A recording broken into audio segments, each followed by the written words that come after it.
মহিলাদের ওপর নির্যাতনের অভিযোগে উত্তপ্ত সন্দেশখালী। সোমবারই 10 জনের একটি বিশেষ দল তৈরি করে বসিরহাট জেলা পুলিশ। মঙ্গলবার সকালে সেই দলের প্রধান হিসেবে ডিআইজি সিআইডি সোমা দাস মিত্র সন্দেশখালী থানায় পৌঁছেছেন। আর তার সঙ্গে থানায় আসেন আরও এক ডিআইজি পদমর্যাদার আইপিএস আধিকারিক দেবস্মিতা দাসও।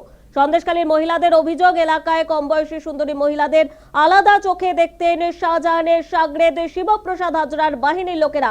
জোর করে তাদের মিটিং মিছিলে ডেকে নিয়ে যাওয়া হতো, এমনকি রাতের দিকেও বাড়িতে ডেকে পাঠানো হতো, আর না গেলেই দেওয়া হতো হুমকি। এমনটাও কিন্তু অভিযোগ উঠে আসছে। শ্লীলতাহানিরও অভিযোগ তুলেছিলেন সন্দেশখালীর মহিলাদের একাংশ। আর এই নিয়ে উত্তাল হয় রাজ্য রাজনীতি, যার ঢেউ পৌঁছয় দিল্লিতেও। সন্দেশখালীর ঘটনা নিয়ে সাংবাদিক বৈঠক করেন কেন্দ্রীয় মন্ত্রী স্মৃতি ইরানি। আর এদিকে পরিস্থিতি দেখতে সন্দেশখালীতে গিয়েছেন রাজ্যপাল সিভি আনন্দ বোস। রাজ্যের মহিলা কমিশনের একটি প্রতিনিধি দল সেখানে পাঠানো হয়েছে।